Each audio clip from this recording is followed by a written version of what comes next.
Assalamualaikum warahmatullahi wabarakatuh. Alhamdulillahirabbil alamin wa bihi nasta'in ala umuri dunya waddin wa ala alihi wa sahbihi ajma'in amma ba'd. Perkenalkanlah kami dari Prodi Manajemen Pendidikan Islam mata kuliah Perencanaan Pendidikan kelas C akan mempresentasikan hasil diskusi makalah kami yang berjudul Five Force Model. Sebelumnya, saya perkenalkan anggota kelompok saya, yakni saya sendiri, Nimatul Fauzia, ditemani rekan saya, yakni Indah Saidatul Sa'diyah. Di sini kami akan membahas 5 pembahasan, yakni yang pertama mengenai sejarah dari Five Force Model, yang kedua, konsep dari Five Force Model, yang ketiga, langkah-langkah dari Five Force Model, yang keempat, contoh, yang kemudian dilanjut nomor 5, analisis konsep dari Five Force Model. Pembahasan pertama mengenai sejarah Five Force Model. Five Force Model atau yang lebih dikenal dengan Porter Five Force adalah suatu metode untuk menganalisis industri dan pengembangan strategi bisnis atau lingkungan persaingan yang dipublikasikan oleh Michael E. Porter, seorang profesor dari Harvard Business School pada tahun 1979. Menurut Five Force Model, ada 5 hal yang dapat menentukan tingkat persaingan dan daya tarik pasar dalam suatu industri. Pembahasan yang kedua tentang konsep dan tokoh dari Five Force Model. Tokoh dari Five Force Model adalah Michael Porter, adalah orang pertama yang mengemukakan Porter Five Force, lahir 23 Mei 1947 di Ann Arbor, Michigan. Michael Porter adalah ekonom dan profesor terkemuka di Harvard Business School. Dia adalah penulis lebih dari 18 buku, lebih dari 125 artikel tentang strategi bisnis perusahaan dan kompetitif. Five Force Model Porter dikemukakan oleh Michael Porter adalah strategi bisnis yang digunakan untuk melakukan analisis dari sebuah struktur industri. Pembahasan yang ketiga yakni mengenai langkah-langkah dari Five Force Model.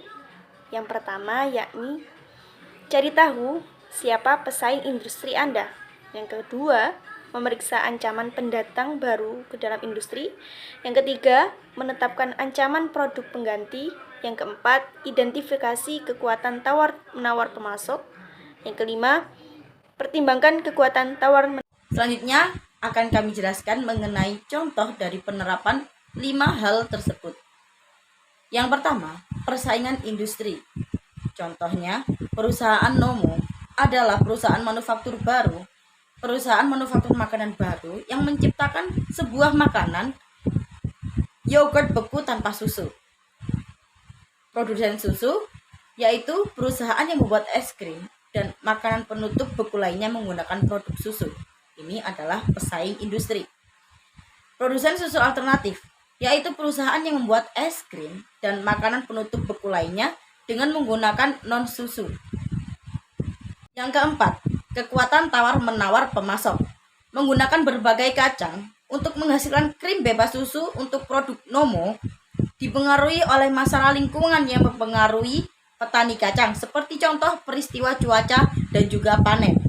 Dengan berbagai produk susu alternatif yang bersaing, sumber daya untuk hasil petani kacang juga dapat terpengaruh selain banyak produsen yang membutuhkan pasokan mereka. Tingkat tekanan saing yaitu tinggi. Dan yang terakhir, daya tawar pembeli. Variasi produk makanan penutup susu dan non-susu mempengaruhi pilihan konsumen. Tetapi menjaga harga Nomo pada tingkat yang sama seperti makanan penutup susu alternatif lainnya dapat mengurangi daya tawar konsumen tanpa mengurangi kualitas. Tingkat tekanan rendah. Selanjutnya adalah analisis konsep Five Force Model. Yang pertama adalah ancaman dari pendatang baru atau trade of entry. Ketika pendatang baru melakukan diversifikasi dari pasar yang berbeda, mereka dapat meleverage kemampuan dan modal yang sudah mereka miliki untuk menggoyang kompetisi. Contoh Microsoft, ketika mereka mulai menawarkan internet browser sebagai paket terintegrasi dalam sistem operasi, Apple yang masuk ke industri distribusi musik melalui iTunes-nya. Ancaman dari pendatang baru ditentukan dari seberapa besar tembok penghalang yang ada dan reaksi yang mungkin didapat oleh pendatang baru dari para pemain yang sudah ada sebelumnya. Yang kedua yaitu kekuatan daya tawar dari supplier atau the power of suppliers.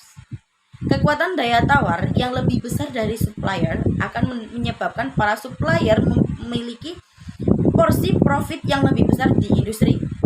Hal-hal yang menjadi kekuatan bagi supplier yaitu yang pertama, jumlah supplier yang sedikit, terkonsentrasi dan eksekutif.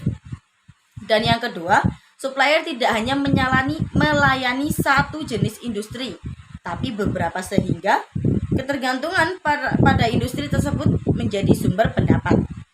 Dan yang ketiga, para pemain di industri mengalami hambatan berupa switching cost yang signifikan ketika ingin berpindah ke supplier lainnya.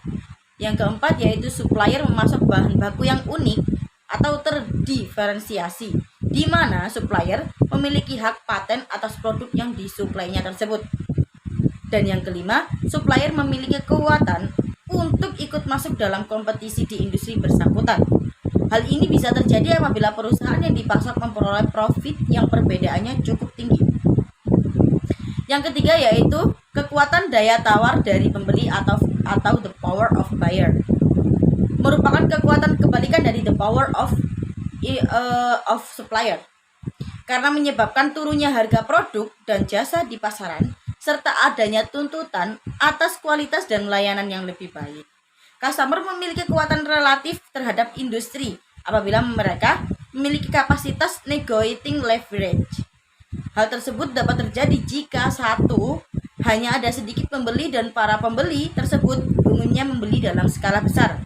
Yang kedua, produk dan jasa yang dihasilkan oleh industri tidak unik, sehingga para pembeli percaya bahwa mereka selalu mendapat produk ataupun jasa yang ekivalen atau yang itu-itu saja.